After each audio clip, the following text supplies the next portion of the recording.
Pues ya estamos aquí en el foro para nuestra sección En Perspectiva. Silvia, ¿de qué hablamos cuando hablamos de megaproyectos? ¿Qué son? Sí, bueno, megaproyectos o proyectos de infraestructura no hay una definición consensuada, pero nosotros los entendemos como emprendimientos que pueden ser llevados a cabo por el Estado o por empresas en zonas rurales o en zonas urbanas que tengan como objetivo un fin económico o un interés general y que normalmente tengan que ver con la apropiación, el arriendo, la disposición de un territorio dado. Por ejemplo, es decir, ejemplos, ¿cuáles serían?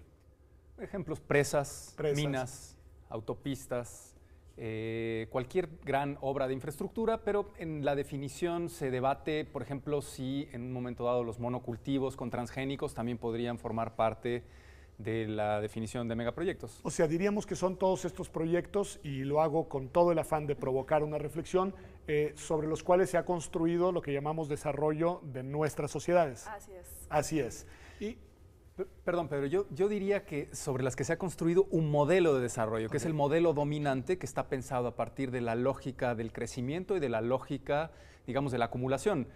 Hay otros modelos de desarrollo, este es un tema importante a plantear porque justamente los megaproyectos lo que discuten es qué modelo de desarrollo es el que queremos, en el que queremos pensar. Me parece muy bien y yo creo que sobre este punto valdrá la pena regresar. Lo que creo, Silvia, que te preguntaría es, ¿siempre ha habido una discusión alrededor de estos megaproyectos o asistimos hoy a un contexto en el que se les problematiza de una manera distinta? Yo creo que es una discusión bastante reciente. Podemos ubicar en el informe de la Comisión Mundial de Represas en el año 2000, un informe que fue impulsado por el Banco Mundial a raíz de muchas manifestaciones en contra de estas grandes obras, quizás el inicio del debate crítico. En ese informe se busca poner en evidencia una serie de cuestiones relacionadas con estas megaobras que fueron, digamos, construidas por tanto los que están a favor, participaron en el informe, como los que están en contra de estos proyectos, y en el informe se arrojan una serie de temas, como por ejemplo que el costo de estas megaobras puede llegar a ser el 60% más de lo proyectado en un inicio, un tema muy importante también relativo a menos energía de la proyectada, en el caso de las presas de riego, una producción de alimentos del 2, el 13% en relación a lo que también los que apoyan estos grandes proyectos consideran un 50% ellos planteaban en su momento. O sea que además, digamos, una de las objeciones tiene que ver que se realizan estas megaobras con una finalidad determinada que no necesariamente se alcanza. Así digamos. es. Y además están todos los temas sociales, los impactos sociales que han implicado que nos convendrá centrarnos en ellos en unos minutos sin duda, es. pero permítanme nada más entonces hacer un corte para mirar el contexto, es decir, en qué contexto se da esta discusión, porque me llama la atención mucho esto que advierte Silvia de que en realidad, de alguna manera, no que necesariamente sea la primera vez que se discute, pero sí se está discutiendo en otros términos y con una visión mundial el punto. ¿Cuál es el contexto, Rodrigo? Bueno, yo creo que es importante justamente tomar en cuenta esto, ¿no? Los últimos 30 años de, digamos, el empoderamiento de un modelo de desarrollo a nivel planetario, cuya lógica es la de la apertura de los mercados y la lógica de digamos, una lógica de acumulación y empoderamiento de grandes multinacionales, de grandes empresas multinacionales a escala global que están interesadas en ir abriendo nuevos nichos de mercado, ¿no? Nichos de mercado en el agua, nichos de mercado en las semillas, nichos de mercado en la farmacéutica, pero de una manera muy intensa y sobre todo en el sur global, nichos de mercado sobre recursos naturales. Entonces, a eso es a lo que la academia ha venido denominando, digamos, neoextractivismo, que es una categoría que lo que está explicando es cómo los capitales transnacionales, sobre todo los del norte global, pues están trasladando las fases extractivas hacia el sur global. Están sacando de sus propios países los procesos de extracción de recursos naturales y trasladando los costes de esto hacia los países del sur. Entonces, hoy con una muy feroz intensidad, tenemos grandes multinacionales de las presas, del agua, de la minería, del petróleo, de todos esos, digamos, poderes mundiales, hoy denominados por Ferrajoli poderes salvajes, en tanto que no tienen control estatal, apropiándose de recursos naturales de una forma muy intensiva, muy agresiva. Tengo que hacer la pregunta necesariamente, Silvia, no que esté de acuerdo con la objeción, pero durante mucho tiempo lo que se alegaba era que nuestros países eran subdesarrollados, es decir, que el desarrollo no había llegado a ellos a plenitud, y por lo que dice Rodrigo, no de la mejor manera, pero pareciera que estos proyectos lo que prometen es eso, es un desarrollo en donde no lo había, un desarrollo que se traduce en infraestructura, en inversiones, en cuestiones incluso físicas, y que pues durante mucho tiempo parecía que era lo que deseábamos. ¿Por qué ahora cuestionarlo? Bueno, digamos que por los impactos sociales que se han vivido y por los números, efectivamente, o sea, por un crecimiento que efectivamente se está poniendo también en discusión, como decíamos. Hoy lo que se está viendo es un despojo de bienes primarios que se van del sur hacia el norte, y líneas de infraestructura, de transporte que sirven como vías del saqueo, como se dice, digamos, la doctora Cedeña ha utilizado este concepto.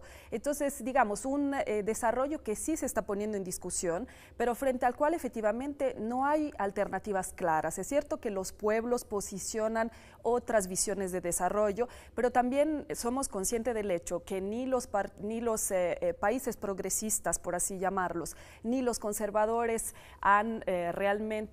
son muy diferentes, digamos, entre ellos. Entonces, incluso los progresistas lo que tienen es muchas veces una nacionalización de una serie de emprendimientos, pero no a fuerzas un cambio, una ruptura con el modelo de desarrollo.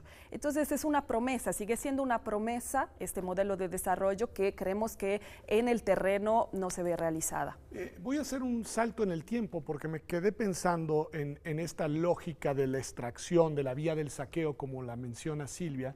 Esto tiene que ver, digamos, con las lógicas, si lo ubicamos en otro contexto histórico, coloniales del siglo XIX. Para mí, y previos, digo. Para mí sí, de una forma bastante clara se puede construir un puente de esos procesos, digamos, actuales de extracción con los procesos coloniales de uso también de la naturaleza, sobre todo en América Latina. Yo diría, arriesgando un poco la categoría, que estamos viviendo un proceso neocolonial de uso de la naturaleza de América Latina para la producción de mercancías que luego circulan a escala global. Los teóricos hoy están hablando, digamos, de la transición del consenso de Washington al consenso de los commodities, que lo que significa es esto, es poner a circular a escala global la naturaleza y las materias primas de nuestro continente para la producción de bienes de consumo. Silvia, diríamos que básicamente se trata de una racionalidad que responde a una lógica económica, es decir, sí. ¿Es eso? Básicamente sí, si vemos lo que sucede muchas veces en las comunidades con las cuales trabajamos, son despojadas, por ejemplo, de sus tierras, son desalojadas para hacer una presa y ellos en primera persona siguen sin gozar de agua, siguen sin gozar de energía. Entonces, claro, no se puede decir que siempre sucede así, o sea, sabemos que, por ejemplo, ha crecido en México la cantidad de personas que sí pueden gozar de una red hídrica, pero digamos, el objetivo no parece ser eso. El objetivo de estos megaproyectos que se han disparado, por ejemplo, a partir del Telecán, es dar una red, también de infraestructura para movilizar las materias primas. Eso suena así de una manera muy gráfica, como el mejor reflejo de un problema muy serio, pero yo hago esta pregunta, Rodrigo, intentando distinguir dos planos. Me parece que por un lado están aquellas obras que prometen efectos de beneficio colaterales, por ejemplo, en el mismo estado. Pienso en una presa que supuestamente lo que va a hacer es abastecer agua a una región en la que no existe, y otros que responden a la lógica que ustedes advierten, que es más bien de extracción de recursos desde el exterior. ¿Cabría hacer esta diferencia o hay que verlos con la misma lupa? Yo casi te diría que prácticamente todos estos megaemprendimientos hay que verlos con la misma lupa, por una razón. Cualquier megaemprendimiento, incluso aquel que tenga como objetivo, en teoría, hacer una distribución equitativa de recursos, como puede ser el agua, son vías óptimas para la descentralización del capital. Hay que pensar lo que cuesta una megapresa, hay que pensar y quién la hace, y hay que pensar lo que cuesta una megaautopista o lo que cuesta un segundo piso en el periférico y quién los hace. Todas esas megaobras son obras en las cuales intervienen grandes multinacionales de la construcción, OHL, por ejemplo. Y por lo tanto, la propia obra en sí misma es el negocio. No es solo que a través de la presa yo privatizo el agua, porque eso también ocurre. A las empresas constructoras se les otorga una concesión sobre el agua de ese río, que probablemente alimentaba a una comunidad o a varias comunidades, para que luego hagan durante 40 o 50 años el uso sobre esa agua. Pero el negocio también va en la obra. Y son, como lo digo, expresiones óptimas de descentralización del capital en un contexto de crisis después del 2008. Hay dos temas que me parecen importantísimos y que los quiero dejar para el bloque posterior a este, que es el que tiene que ver con las lógicas distintas de desarrollo, que advertían ustedes, y los efectos sociales concretos en materia de derechos que pueden tener estos proyectos. Pero hay una beta, Silvia, que quiero problematizar. Nosotros, al menos quienes decimos estar, me refiero a mí, del lado, digamos, socialdemócrata de la agenda, una de las cosas que demandamos es inversión de recursos públicos para activar la economía, para generar empleos, etcétera. Y estas obras es lo que prometen, al menos hace algunas semanas el presidente Peña Nieto anunció grandes inversiones, etcétera, y pareciera que esa sería la salida que muchos esperábamos desde el punto de vista económico, pero pues por lo que veo no es una solución. Digamos, incluso creo que en esa agenda que tú mencionas, en la cual te sientes representados, no se puede invertir para infraestructura violando derechos humanos de las personas que la sufren y no se benefician de ella. Entonces sí debería haber un equilibrio, cuanto menos, entre costo-beneficio y poner los derechos humanos en el centro de este debate y sí dar un debate público en relación a cuál es el desarrollo que el país necesita y no tener una visión de desarrollo unitaria construida o única construida desde arriba. Y ahí también entra todo el concepto o el uso que se está haciendo del interés público, ¿no? Se justifican estas obras como interés público, se le pone una etiqueta, cuando en realidad no ha habido un debate en relación a la necesidad real para la gente de X, de la minería, de la presa. Si vemos la ley minera en el artículo 6, todo lo que tiene que ver con extracción, por ejemplo, de recursos mineros es ubicado como interés público y uso preferente sobre cualquier otro. ¿Quién ha decidido esto? Es un buen punto. Además, nos obliga también a mirar desde otra óptica el problema, porque hasta ahora lo habíamos reconstruido en la lógica poderes públicos y privados, pero poderes salvajes, decía Rodrigo, y sociedades, porque no hicimos ni siquiera un ejercicio de identificar quiénes en concreto que se ven afectadas en el uso y disfrute de sus recursos por estas obras. Pero Silvia nos adelanta que también aquí pueden haber conflictos entre derechos. Es así, también esa puede ser una óptica adecuada, es decir, los derechos, garantizar los derechos de unos en estos temas puede tener como consecuencia un desplazamiento de los de otros. Bueno, puede ser que en ocasiones sí, pero desgraciadamente desde mi punto de vista, en el contexto en el que estas megaobras aparecen, es más bien el interés de grandes consorcios multinacionales que están a través de estas megaobras generando capital y generando riqueza que luego se llevan a los bancos en sus propios países y por otro lado despojo y destrucción.